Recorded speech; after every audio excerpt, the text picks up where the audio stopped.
사무엘상 13장 말씀입니다. 13장 말씀에 사울이 하나님 앞에 그 범죄하는 그런 내용이고, 또 잠잠고 있었던 블레셋을 소환하는 그런 내용이 되겠습니다. 전쟁이라고 하는 것은 서로 그 평화를 지키고 약속을 지키면 더 이상 전쟁할 이유가 없습니다만, 그 약속을 깨고 그리고 자신들의 어떤 그 목적 달성을 위해서 뭔가 그 상대방을 공격을 하게 되면 그때부터 이제 전쟁이 시작이 되는 겁니다. 사울이 왕이 되고 난 다음에 이제 2년이 지났습니다. 나이가 40살인데 이렇게 그 좀 평안해야 될 국가가 이제 전쟁에 이제 휘말렸습니다. 그런데 이 전쟁이 사실 그 상대가 그 굉장히 강력한 그 블레셋입니다. 블레셋이라는 이 강력한 이런 그 상대를 맞이하게 되는 그런 이스라엘로서는 상당히 그 처리하기가 힘든 그런 그 전쟁 상황으로 이렇게 바뀌어졌습니다. 그래서 그 이스라엘의 그 왕으로 2년간 통치를 하고 있던 사울이 그 군대를 3,000명의 군대를 그 보유한 그런 그 군대를 조직을 했습니다. 그래서 그 중에 이제 그 2,000명을 그 믹막스와 베델산에 있게 하고, 그리고 또 그 중에 그 1,000명은 이제 그 요나단에게 맡겨가지고 특공부대로 그 기브야에 있게 이렇게 했습니다. 사무엘상 13장 2절에 있는 그 내용의 말씀입니다. 거기 보면 이제 이스라엘 사람 3,000명을 택하여서 그 중에 2,000명은 자기와 함께 믹마스와 베델산에 있게 하고, 1,000명은 요나단과 함께 베냐민 기브야에 있게 하고, 이제 남은 백성은 각기 장막으로 다 돌려보냈다 그랬어요. 그러니까 전쟁이 일어나지 않은 상태에서는 그 당시에 군대를 소집하지 않고, 이제 전쟁이 일어나면 이제 군대를 소집을 해서 전쟁이 임하는 이렇게 민병대 그런 조직으로 되어 있습니다. 그래서 그 당시에 이스라엘은 그 사실 무기도 변변치 않았죠. 이때가 언제냐면은 이 사울 왕이 됐을 때는 이제 예수님 오시기, 그러니까 BC 1000년경 정도 된 그런 상황입니다. 그러니까 이게 그 당시에는 그 BC 1000년경 정도 되면은 그 철기 문명이 사실은 그 발달하지 않은 그런 상태였는데, 그 당시에 그 페니키아라고 하는, 다시 말하면 그 시돈, 그 이스라엘 북부에 있는 그 시돈의 페니키아라는 그런 나라가 있습니다. 그런데 이 나라는 이제 철기 문명이 굉장히 뛰어난 그런 민족으로서 그 당시에 지중해 전체, 그리고 그 모든 그런 국가에 사실 그 강력한 그러한 그 철기 문명을 그 철제 그런 무기를 보급하는 그러한 국가였습니다. 그런데 바로 그 페니키아 아래쪽에 있는 민족이 바로 블레셋입니다. 그 우리가 잘 아는 그 레바논이라고 하는 이 나라가 바로 그 페니키아, 그리고 블레셋과 바로 접경되어 있는데, 그 이스라엘 백성들은 그 농경, 다시 말하면 목축업을 했기 때문에 그렇게 뭐 철제 무기가 그 필요한 것도 아니었고, 그리고 대부분 광야나 산악에 살기 때문에 그렇게 그 무기가 필요한 그런 족속이 아니었습니다. 자, 그럼에도 이제 왕이 세워졌으니까 군대가 있어야 할 거 아닙니까? 그런데 이 3,000명의 부대를 이제 2,000명과 1,000명 이렇게 나누어 가지고 보유를 했는데, 요나단이 누구냐면 사울의 그 큰아들입니다. 그 당시에 나이로 봐서 한 20대 청년이었는데, 이 요나단이 그 블레셋 사람의 수비대, 그러니까 블레셋 사람의 최전방 그 수비대 진영을 공격을 해가지고 그들을 다 섬멸을 해버렸습니다. 그러니까 이 소문이 이제 사울의 그런 국가 이스라엘에도 소문이 났지만, 거기에 분노한 그 블레셋 군대가 긴급하게 그 소집을 했습니다. 이스라엘의 공격을 받은 거죠. 그래서 이제 블레셋 군대가 대반격을 이제 시작을 했는데, 바로 이 사건이 이제 이스라엘 그 전쟁 역사상 사울이 직접 이제 그 전투를 하게 되는 그런 이 두 번째 전투 장면이 되겠습니다. 자, 이 뭐 항상 그랬다시피 이스라엘 자손들은 전쟁하러 가기 전에 전통적으로 하나님 앞에 번제 제사를 드리고 하나님의 도우심을 구하는 그런 매우 특별한 그런 그 종교 의식이 있었는데, 그 종교 의식은 항상 이제 제사장이나 그 다음에 제사장, 그리고 선지자, 왕의 업무를 맡았던 그런 그 사무엘은 어린 시절부터 이제 대제사장 엘리야와 함께 있었고, 그리고 홈리와 비느하스와 그리고 그 제사장 가족들과 항상 같이 살았기 때문에 사무엘 선지자가 이제 통보를 했습니다. 전쟁을 하러 가기 전에 내가 갈 터이니까 좀 기다려라. 하나님 앞에 먼저 제사를 드리자. 이런 내용의 서로 이제 통신이 오갔습니다. 그런데 사울은 이제 그 욕심에 앞장섰죠. 그리고 두려움에 앞장에 섰어요. 그러니까 이게 제정신이 아닌 거죠. 욕심과 이 두려움이 앞장서게 되면 항상 지도자는 이제 판단을 그르치게 되는 거죠. 그래서 그 욕심과 어떤 두려움이 완전히 사울을 그 이상한 그런 결정을 내리는 그런 판단 착오를 하게 하는 그런 결정을 하게 됐습니다. 자, 오늘도 정치라고 하는 게, 그 지도자라고 하는 게 굉장히 침착해야 됩니다. 그래야 국민의 생명과 안전을 보호하는데, 요나단이 그 먼저 블레셋 진영의 그 경계 초소를 그 급습해서 그들을 그 수비대를 완전히 섬멸하자, 거기에 분노한 그 블레셋 사람들이 총동원 해가지고 군대를 모았습니다. 근데 그들의 군대가 이게 만만치 않습니다. 그들의 군대가 이게 보통 만만한 군대가 아니고, 사무엘상 그 13장 5절에 보니까 블레셋 사람들이 이스라엘과 싸우려고 모였는데 병거가 3만이요 마병이 6,000명이요 백성은 해변에 모래같이 많더라. 그들이 올라와 베다인 동쪽 믹막스에 진을 쳤다 그랬어요. 그러니까 지금 여러분, 이 병거라고 하는 것은 이제 정식 군대의 전차를 말하죠. 이 병거라고 하는 게 말 그 2마리 또는 1마리가 그 전차를 끌면서, 그리고 그 말 뒤에 이렇게 그 방어를 할 수 있는 그러한 그 수레입니다. 그러니까 신속하게 움직일 수도 있지만 적의 화살 공격이나 창 공격이나 칼 공격에 그 방어를 하면서 높은 위치에 선점을 해가지고 그 긴 창으로 적진을 돌파하면서 이제 병사를 죽이는, 그러니까 이 전차 한 대가 보통 병사 뭐 10명, 20명을 상대할 수 있는 그런 막강한 그런 전투력을 가진 그런 그 당시에 그야말로 전차입니다. 그런데 이런 전차가 그 3만이고, 그리고 또 기동력이 있는 그 전투부대, 그러니까 말을 탄 그런 기동부대, 이 마병이 6,000명이었다고 그랬어요. 그리고 그 뒤에 이 백성들이 이제 보병부대죠. 보병부대가 이제는 해변의 모래처럼 수를 셀 수 없을 정도로 그렇게 이제 그 전쟁 준비를 하기 위해서 이스라엘 진영으로 이제 쳐들어오게 됐습니다. 물론 이제 지형적으로는 이스라엘이 좀 높은 지대에 있어가지고 그들의 모습들을 다 봤겠죠.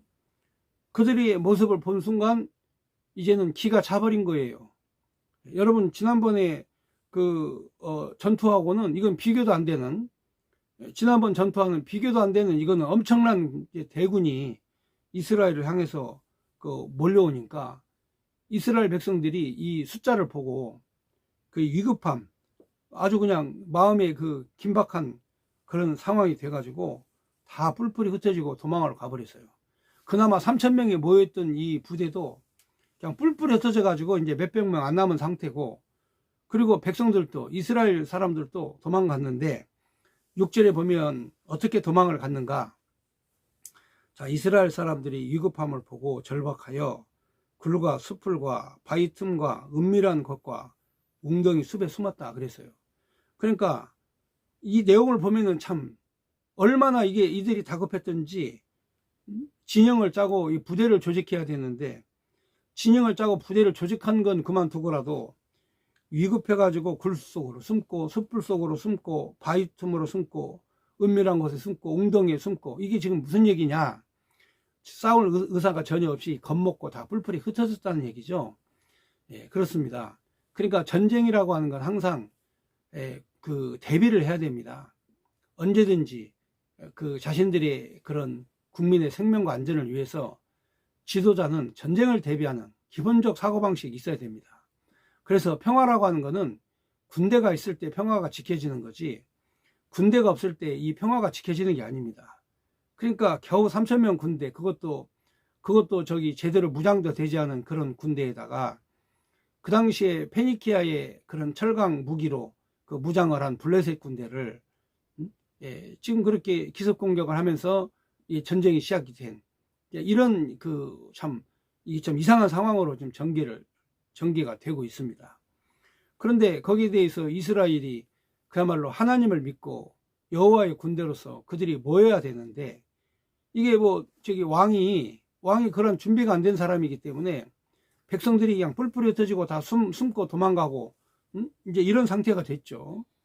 자, 그런데 심지어는 어떤 일이 있었냐면 국가를 이탈하는, 망명을 가는 그런 사람까지 생겼어요. 그래서 7절에 보면은 어떤 히브리 사람들은 요단을 건너 갓과 길르앗 땅으로 가되 사울은 아직 길갈에 있고 그를 따르던 그 모든 백성들은 그 떨었다 그랬어요. 떨었다. 벌벌벌 떨고 있었다. 그러니까 요단강 건너가지고 모압과 암몬 쪽으로 다 도망을 가버리고 길르앗 땅으로 도망가고, 이제 그쪽이 바로 이제 모압과 암몬 지역인데, 바로 그냥 요단강 건너가지고 그냥 그 주랭랑을 치면서 벌벌벌벌 떠는 이제 이런 상황이 지금 벌어지게 된 것입니다.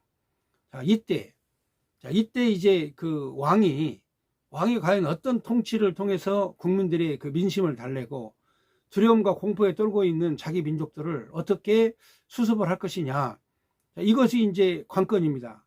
그래서 이스라엘 민족이라고 하면 선민들 아닙니까? 그리고 신정 통치를 하고 있던 그런 국가였기 때문에 당연히 하나님 앞에 예배를 드리고 제사를 드리는 행위가 가장 첫 번째 있고, 두 번째, 하나님 말씀을 받고 하나님의 메시지를 통해서 싸워야 됩니다.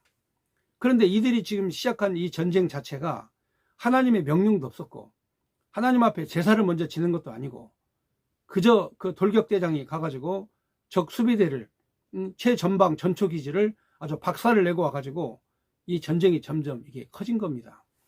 그러니까 전쟁이라고 하는 것은요, 처음부터 크게 벌어지는 것이 아니라 처음에는 조그마한 사건의 분쟁에서 시작돼 가지고 이게 확산이 되는 겁니다. 평화는 지켜야 됩니다. 그런데 평화를 지키려면 바로 그 평화를 지켜줄 수 있는 그런 막강한 위력의 군대가 있어야 된다는 거, 이거는 전 세계적인 전쟁 역사에 다 그 내용이 나와 있지 않습니까? 여러분도 잘 아는 로마의 고대 로마, 그 베케니우스가 한 그 유명한 말이지 않습니까? 그 평화를 지키려거든 전쟁을 준비하라. 이게 이제 그 당시에 로마의 그런 그 내려왔던 유명한 명언인데, 이거는 지금 로마가 하나의 그 국가, 다시 말하면 제국이 되기도 전에 1000년 전 사건에 일어났던 고대 전쟁사입니다. 그러니까 이 고대 전쟁에서 일어났던 일들을 자세히 히브리 민족들은 이제 기록을 한 거죠. 그러니까 히브리 민족들이 정말 잘하는 것은 뭐냐면 자신들의 역사, 자신들의 실패한 역사까지도 이들은 낱낱이 잘 기록을 한다는 거죠. 그래서 이 민족이 무서운 겁니다. 그리고 이 민족이 실수한 거에 대해서, 자신들이 잘못한 거에 대해서도 낱낱이 기록을 해요. 어떻게 기록했냐? 무서워 떨었다, 위급했다, 도망갔다, 숯불에 숨었다, 외국으로 망명 갔다, 이렇게 뿔뿔이 흩어진 내용까지도, 이건 사실은 창피한 일이거든요. 그런데 이거를 자세히 기록을 했습니다. 자, 성경 말씀이 바로 그겁니다. 꼭 내가 잘하는 것만 드러내는 게 아닙니다. 내가 왜 잘못했나, 나한테 뭐가 문제가 있나, 이럴 때 문제 수습이 되는 거지, 항상 나 자신의 문제는 바라보지 않고 모든 이유와 원인을 상대방에게서만 미루는 사람은 절대로 성공할 수 없습니다. 이스라엘 민족이 강한 것은 바로 자신들이 잘못한 내용의 역사까지도 낱낱이 자세하게 이렇게 기록을 해놨다는 것입니다.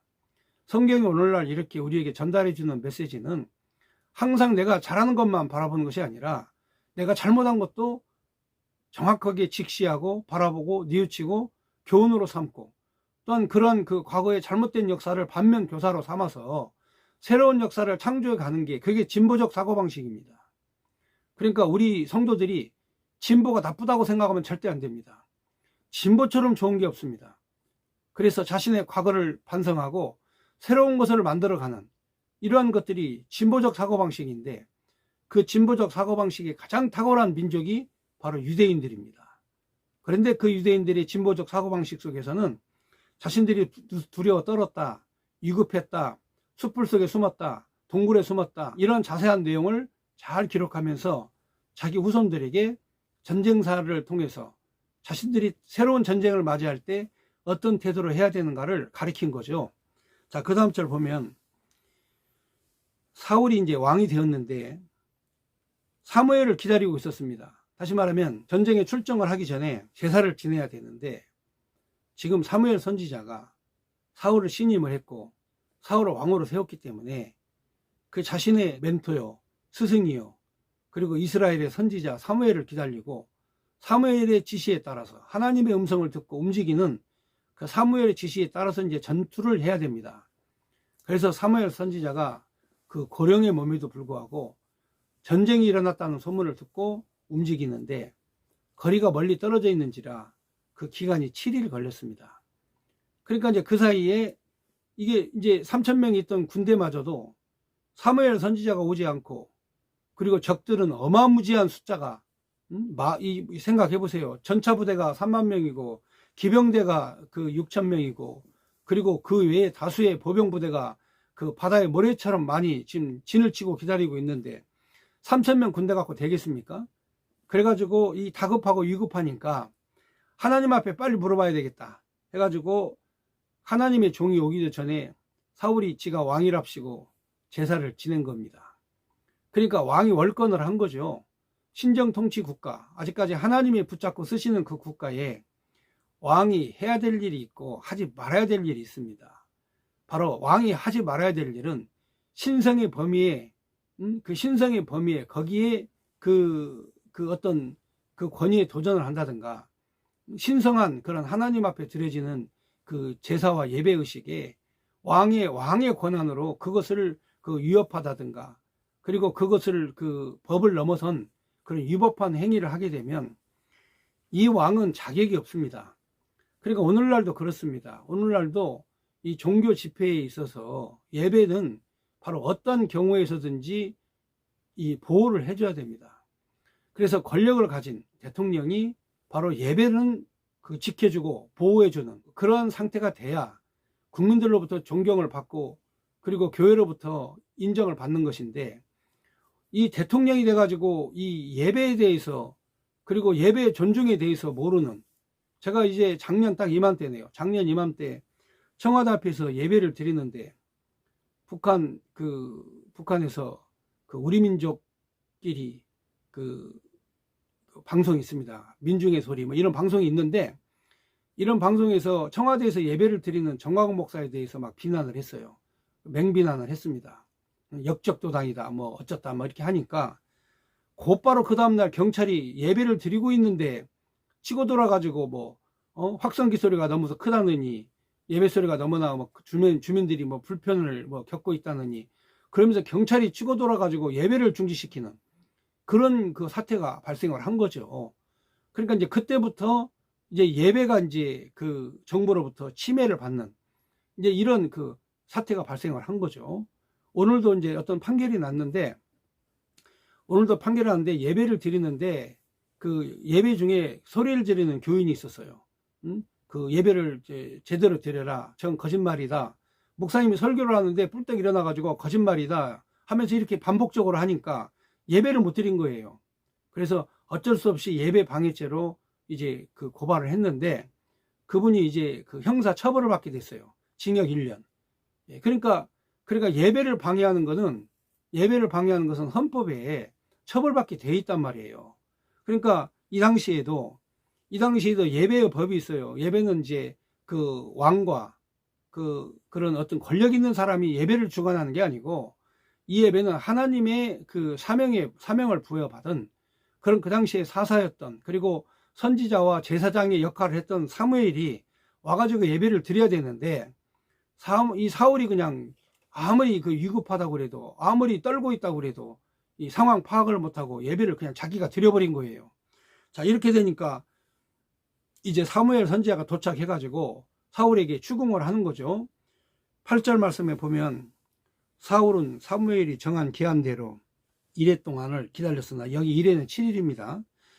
기다렸으나 사무엘이 길갈로 오지 아니하매 백성이 사울에게서 흩어지는지라, 사울이 이르러 번제와 화목제물을 이리로 가져와라 하여 번제를 드렸더니, 번제 드리기를 마치자 사무엘이 온지라 사울이 나가서 맞으며 문안하매, 사무엘이 이르되 왕이 행하신 것이 무엇이냐 하니, 사울이 이르되 백성은 내게서 흩어지고 당신은 정한 날에 오지 아니하고 블레셋 사람들은 믹마스에 모였음을 내가 보았으므로. 자, 이제 쉽게 말하면은 사무엘 선지자가 좀 나이를 먹은 고령자니까 좀 동작이 늦었어요. 그래서 신속하게 전장에 못 왔습니다. 근데 그 사이에 그걸 참지 못하고 그 하지 말아야 될 예배의 범위를 왕이 침범을 한 겁니다. 그러니까 하나님께서 바로 이 왕에게 제사의 권을 주지 않은 이유가 있습니다. 왜냐하면은 그 당시에 왕에게 모든 권한이 집중이 되면, 나라가 이제 하나님을 이제 팔아먹고 하나님을 잊어버려요. 그래서 왕이라 할지라도 그 하나님 앞에서는 무릎을 꿇고 그 예배에 동참하는 자로 만들지, 예배를 주관하는 자로 하나님이 만드신 것은 아니에요. 그러니까 독재 권력이라고 하는 것은 모든 것을 자기 마음대로 하려고 하는 거, 자기가 생각하는 대로 다, 자기 뜻대로 다 되는 줄 알고 있는 그런 왕의 그 군주적 사고방식, 그 전제 군주의 사고방식을 갖고 있는 것이 바로 독재예요. 그러니까 바로 이스라엘 백성들에게 가리키는 거죠. 왕에게 모든 권한이 있다 할지라도 하나님 앞에 예배드리는 권한은 이것은 너에게 있는 것이 아니다 하는 것을 이 사무엘상 13장의 이 사건을 통해 가지고 철저하게 이스라엘 민족들에게 교육을 시키는 겁니다. 그러니까 하나님 앞에 드리는 예배는 어떤 권력의 힘에 의해서 그게 예배가 실행되거나, 권력의 힘에 의해서 예배가 드려지지 못하거나, 이런 경우가 되는 경우는 반드시 거기에는 하나님의 심판이 따른다 그 말이에요. 자, 예배를 드린 자는 하나님의 축복이 반드시 임합니다. 그러나 예배를 회방하는 자는 하나님의 저주가 반드시 임하게 되어 있어요. 그것이 바로 성경의 법입니다. 그러니까 오늘날 예배에 참석하지 않고 하나님 앞에 예배를 드리지 않고는 이 민족이 복을 받을 수가 없어요. 지금 우리 민족이 예배가 중단된 이러한 사태에 대해서 목회자들이 사실상 통렬하게 자신을 반성하고, 다시는 이런 사태가 생기지 않도록 우리 목회자들이 먼저 앞장서서 하나님 앞에 회개하고 참회해야 된다 그 말이에요. 지금 사울의 이런 예배 방해가, 예배를 드린 것이 예배 방해 행위입니다. 그래서 사무엘 선지자는 사울에게 하나님의 음성과 메시지를 전달을 합니다. 거기 12절 보겠습니다. 예, 내가 이르기를 블레셋 사람들이 나를 치러 길갈로 내려오겠거늘 내가 여호와께 은혜를 간구하지 못하였다 하고 부득이 번제를 드렸나이다 그랬어요. 그러니까 적들이 치고 오려고 하니까 하나님의 은혜를 구해야 되겠다 해가지고 왕이 부득이하게 제가 번제를 드렸습니다 이렇게 변명을 하는 거죠. 그러니까 이 사울이 지금 어떤 권한을 침해했는가, 지금 어떤 죄를 졌는가에 대해서 자기 입으로 다 고백을 하는 거예요. 내가 두려우니까 하나님의 은혜를 구하기 위해서 내가 그냥 번제를 드렸습니다. 이게 지금 문제라는 거죠. 예배라고 하는 것은요, 이것은 하나님과 관계된 일이지, 하나님과 관계한 일이지, 그리고 하나님이 지정해주고 하나님이 정해준 장소에서 하나님이 정해준 예물을 드리는 것이, 그게 하나님 앞에 드리는 제사입니다. 그러니까 이 제사라고 하는 것은 이 세 가지의 조건이 충족이 돼야 돼요. 먼저 하나님 앞에 제사를 드릴 제사장, 그리고 하나님 앞에 제사를 드릴 장소, 그리고 하나님이 지정해준 그런 제물.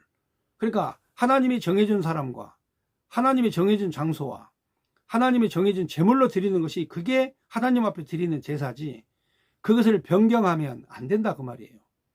그러니까 우리가 하나님 앞에 드려지는 이 예배는, 이거는 전적으로 인간의 선택에 의해서가 아니라 하나님의 선택한 그런 목회자, 하나님이 피해값으로 세운 교회, 그리고 하나님이 선택하여 부르신 성도들, 바로 이들이 모여서 드리는 이 신령한 것이 바로 이게 예배라고 말이에요.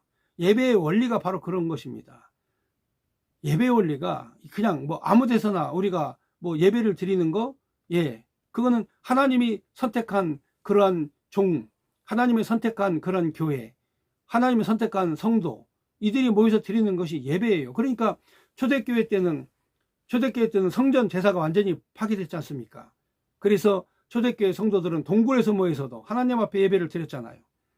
성전이 아니라도 동굴에서 모여서 예배를 드리면 그게 교회당이 되는 거고, 흩어지면 그게 다시 동굴이 되는 거예요. 그러니까 교회당이라고 하는 게 자체가 어떤 유형적인 형태를 띈 게 아니라 하나님 앞에 부름받은 신령한 성도들이 모인 에클레시아가 진짜 교회란 말이죠. 그런데 이 당시에는 율법 시대예요. 그래서 율법 안에서 율법을 견고하게 지켜야 되는데 그걸 어기는 그런 이 죄를 범한 거죠. 그래서 13절에 사무엘이 사울에게 이르되 왕이 망령되이 행하였도다. 왕의 하나님 여호와께서 왕에게 내리신 명령을 지키지 아니하였도다. 그리하였다면 여호와께서 이스라엘 위에 왕의 나라를 영원히 세우셨을거늘 지금은 왕의 나라가 길지 못할 것이라. 여호와께서 왕에게 명령하신 바를 왕이 지키지 아니하였으므로 여호와께서 그 마음에 맞는 사람을 구하여 여호와께서 그를 그의 백성의 지도자로 삼으셨느니라. 이렇게 말씀했어요. 그러니까 하나님을 따르면 진짜 누구든지 왕이 됩니다. 다시 말하면 원래 성경에 유다 자손의 왕의 홀이 끊이지 않는다라는 야곱의 언약이 있어요. 야곱의 언약이 바로 유다 자손에게 왕의 지팡이가 영원히 끊이지 아니할 것이다, 이렇게 예언을 했거든요. 그런데 사무엘 선지자가 지금 여기서 얘기하는 걸 보면 당신이라도 온전히 하나님 앞에 순종하고 하나님의 말씀을 따르면 당신의 왕국이 영원하였을 터인데, 하나님의 약속하신 대로 당신의 왕국을 빼앗아서 유다 자손 다윗에게 왕국을 주겠다 하는 그런 내용의 영적 해석을 해주는 거예요. 그러니까 왕이라고 해서 다 왕이 아닙니다. 지도자라고 해서 다 지도자가 아니에요.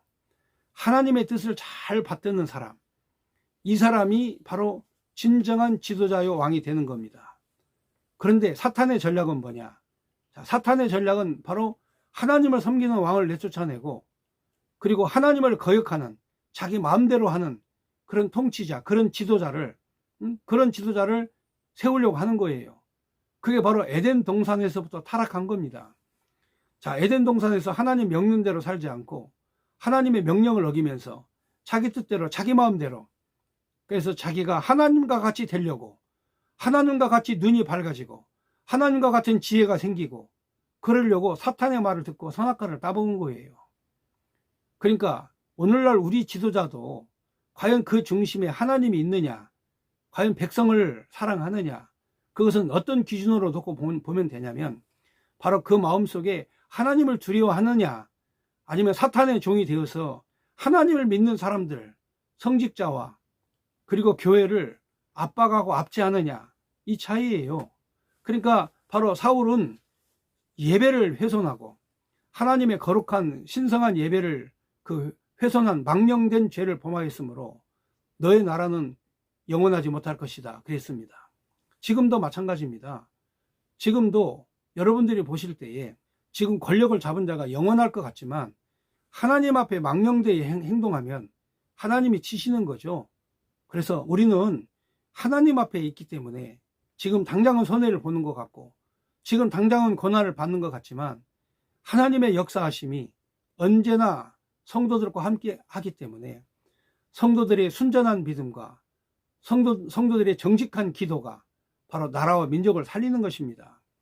지도자나 왕이 살리는 게 아니라 온전한 제사와 온전한 예배를 드리는 성도들이 있기 때문에 하나님께서 이 민족을 기억하고 사랑하시는 거죠.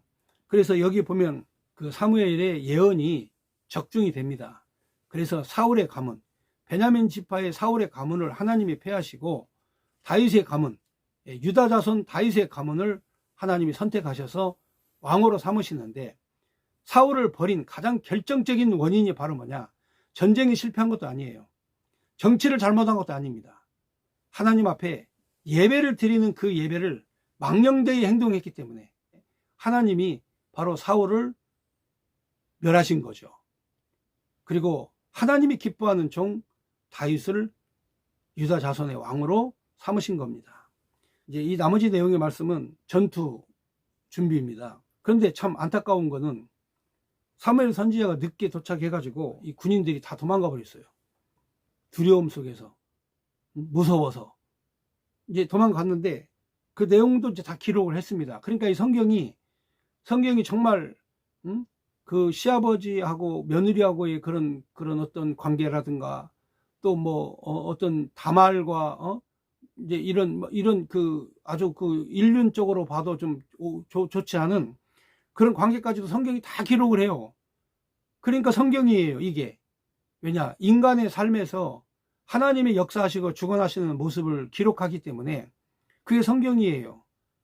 그러니까 오늘날처럼 나쁜 것은 숨기고 좋은 것만 선전하고 이게 나쁜 거예요. 예를 들어서 우리가 뭔가 실수했지 않습니까? 예를 들어서 이 정부가 뭔가에 그 방역에 실패했다든지 뭐 백신을 준비 안 했다든지, 아니 솔직하게 고백하고 우리가 이렇게 해서 준비를 못했다, 앞으로 이렇게 준비할 것이다 하면 되는 거예요, 그냥. 그런데 지금 현재 자영업자들, 상공업자들 지금 다 죽어가고 있는 이런 상황에서 정부가 그런 희망의 메시지는 안 보내준다? 그런 걸 다 감춘다? 그게 더 큰 죄라는 거죠. 그래서 성경에 보면은 다 도망가가지고 몇 명 안 남은 것도 다 기록했어요. 자, 15절 보면 사무엘이 일어나 길갈에서 떠나 베냐민 기브아에 올라가니라. 사울이 자기와 함께한 백성의 수를 세어보니 600명가량이라. 그러니까 3,000명 있던 군인도 다 도망가가지고 이제 600명만 남았어요. 이거 어떻게 하면 좋습니까? 지금 현재 적군은 전차부대는 전문 전투요원 아닙니까? 전문 전투요원의 3만 명의 전차부대, 그 다음에 말을 탄 기병대, 그리고 수를 셀 수 없는 보병부대가 뒤에 진을 치고 있는데 600명 가지고 이거 진짜 이게 전쟁이 되겠습니까? 그런데 사울이 이제 적진을 살핍니다. 16절. 자, 사울과 그의 아들 요나단과 그들과 함께한 백성은 베냐민 게바에 있고, 블레셋 사람들은 믹맥스에 진을 쳤더니 노략군들이, 이제 적군들이죠. 노략군들이 세대로 블레셋 사람들의 진영에서 나와서, 그러니까 이 노략군들은 이제 선발대입니다. 이 선발대들이 세대로 나와가지고 한 대는 오브라의 길로 따라서 수알 땅으로 가고, 한 대는 베토른 길로 향하고, 한 대는 광야 쪽 스보임 골짜기가 내려다 보이는 지역 길로 행하였다 그랬어요. 그러니까 지금 현재 선발대 정찰부대죠. 이 정찰부대가 세 대로 나누어 가지고 지금 이스라엘 진영 전체를 포위하기 위해서 이제 선발대 정찰부대가 진격을 했습니다. 그런데 이게 이제 뭐가 문제냐? 여러분, 선발대들은 이제 세 대로 나누었기 때문에 600명이 기습 공격을 하면 이길 수 있어요. 선발부대는 몇 명 안 되니까. 그런데 이스라엘 민족들이 지금 갖고 있는 무기가 이게 지팡이밖에 없어요. 왜냐면 농사 짓다가 농민들을 소집해서 군대를 만들었기 때문에 그들이 뭐 칼이나 창이나 이게 변변히 있는 것도 아니고, 이스라엘 사람들은 양치는 목동이니까 그들의 무기가 지팡이예요. 그러니까 이들은 지팡이밖에는 사용할 방법을 몰라. 아직까지 총검술도 안 배웠고 사격도 못 해봤고 제식훈련도 안 배웠고, 이거 완전히 농사 짓다가 온 오합지졸들이란 말이에요. 그러니까 뭐 이게 뭐 군대 명령을 뭐 받을 그런 상황도 아니고, 그런데 더더군다나 무기를 가지고 왔다고 왔는데 이 무기가 이게 정말 시원찮은 거예요. 자, 왜 이게 기록이 됐느냐? 나중에 이스라엘이 승리합니다. 이기는데 전쟁에서는 이 무기가 중요한 게 아니라는 걸 지금 보여주는 거예요. 자, 한번 보겠습니다. 어떤 무기를 가져왔냐면 19절에 보면 그때 이스라엘 온 땅에 철공이 없었으니 그러니까 이스라엘 사람들은 그 대장쟁이가 없었다는 얘기죠. 철을 그 다스리는 대장쟁이가 없어가지고 블레셋 사람들이 그 말하기를 히브리 사람들이 칼이나 창을 만들까 두렵다 하였습니다. 그러니까 지금 이 블레셋 사람들은 이제 철공 가공 기술이 있어요. 철공 가공 기술이 있어가지고 이들은 철기 문명을 만들고 있었는데 이스라엘은 아직 대장장이가 없어가지고 철을 만드는 기술까지는 없었어요. 이스라엘이 놋까지는 만들어요. 놋은 이제 적당한 온도에도 녹으니까 놋까지는 만들어서 그래서 청동무기는 만들었는데 철기 무기를 못 만들어요. 그래서 블레셋 사람들이 이스라엘 사람들은 무기를 만들면 저들이 칼과 창을 만들면 우리를 공격할까 두려워가지고 무기를 안 만들어주고 농기구만 만들어줬어요. 농기구만 만들어서 팔아먹은 거야. 그 내용을 보면은 20절 보면 온 이스라엘 사람들이 각기 보습, 농사 지을 때 땅 가는 거죠. 그 다음에 삽, 도끼, 괭이를 벼리려다는 말이 무슨 말이냐면 이게 이제 무디어지면 뭉탱이가 돼요. 뭉탱이가 되면 그거를 불에다가 단련시켜가지고 이게 날카롭게 만들어야 되지 않습니까? 그게 벼리다는 뜻이에요. 벼리다. 날카롭게 만들어주다는 뜻이에요. 그래서 이러한 그 삽이나 도끼나 괭이나 뭐 이런 것들을 이제 날카롭게 만들려면 이게 블레셋 사람들로 내려갔다는 얘기죠. 근데 이번에는 이제 전쟁이잖아요. 그러니까 블레셋 사람들이 그렇게 해주겠어요? 그러니까 마침 농사가 다 짓고 농사가 끝나고 난 다음에 자신들이 썼던 괭이나 삽이나 쇠사랑이나 도끼나 책직이나 이게 아주 무딘, 그러니까 날카롭지 않은 그런 상태에서 지금 전쟁을 하는 거라 그 말이에요. 그러니까 이스라엘은 진짜 여러모로 불리한 상황이에요. 여러모로 불리하고 어려운 상황입니다. 자, 군인들도 뿔뿔이 흩어져 가지고 전부 다 도망가 버렸죠. 그 다음에 가지고 있는 무기도 변변치 않죠. 근데 그나마 그 무기로 사용했던 삽이나 도끼나 뭐 이런 것들은 전부 다 끝이 뭉탱해져 가지고 이게 뭐 무기로서는 할 수 없는 그런 형편없는 그런 상황이죠. 그런데 그 대적해오는 블레셋은 정예부대, 전투부대, 3만의 전차부대, 6천 명의 기병부대, 수를 셀 수 없는 보병부대가 진을 치고 있는 상황에서 무기도 없이 이스라엘 자손들이 어떻게 싸우냐 이 말이에요. 그것도 더군다나 또 왕이 하나님 앞에 온전히 붙잡혀서 신령한 제사를 드리고 신령한 예배를 드리고 하나님의 응답을 받아도 시원찮은데 지 멋대로 예배를 폐하고 지 멋대로 그 권위만 가지고 지가 예배를 드리고 이제 이런 상황에 가니까 이스라엘은 정말 위기 중에 위기를 맞이한 거다 그 말이죠. 자, 지금 현재 우리 형편도 거의 비슷합니다. 뭐 이와 다를 바가 없습니다. 예, 그렇습니다. 우리가 지금 우리가 하나님 앞에 예배를 제대로 드리기나 합니까? 우리 지도자가 우리 백성들을 위해서 뭔가 헌신적인 노력을 하고 정말 국민을 위한 그런 통치를 합니까? 자신의 어떤 이념과 사상에 대해서만 주장하려고 하고 국민을 버리려고 하는 그런 것도 있고 여러 가지로 놓고 볼 때에 참 안타까울 따름입니다. 왜 내가 이런 얘기를 하느냐? 그렇습니다. 신속하게 이 바이러스를 대체를 위해서는 K방역도 중요하지만 진짜 백신을 미리 준비했어야 되지 않습니까? 완전히 종식할 수 있는 기회를 3달, 4달, 5달, 6달 늦추게 되면 그만큼 백성들이 피해를 입는다는 사실을 알아야 되는데 그 피해를 입는다는 것을 전혀 예측하거나 그거를 생각하거나 그거를 염두에 두거나 그러지 않고 있다는 이런 현실을 볼 때 이거는 우리도 지금 현재 그 무기 없이 전쟁을 해야 되는 이런 그 상황과 거의 비슷한 상황이 아닌가 이렇게 생각이 됩니다. 이제 드디어 이제 전쟁이 시작이 되는데 22절에 보니까 싸우는 날에 사울과 요나단과 함께한 백성의 손에 칼이나 창이 없고 오직 사울과 그의 아들 요나단에게만 있다. 그러니까 칼도 없이 창도 없이 지금 현재 군대 600명 있지만 칼창도 없이 지금 이게 지금 부대입니까 이게? 그러니까 이런 이스라엘이 하나님의 도우심으로 전쟁에서 승리를 한다. 이게 이제 성경의 역사입니다. 그러니까 오늘도 마찬가지입니다. 우리는 나약하고 우리는 부족하고 우리는 능력이 없지만 하나님이 이 민족을 사랑하시고 한국 교회를 사랑하셔서 정말 칼도 없고 창도 없고 군대도 없고 힘도 없는 이 백성들을 하나님이 어떻게 이끌어 가시는가? 이것이 바로 하나님의 역사와 권능과 능력입니다. 그러니까 우리는 가만히 서서 하나님이 어떻게 역사하시는가를 봅시다. 감사합니다.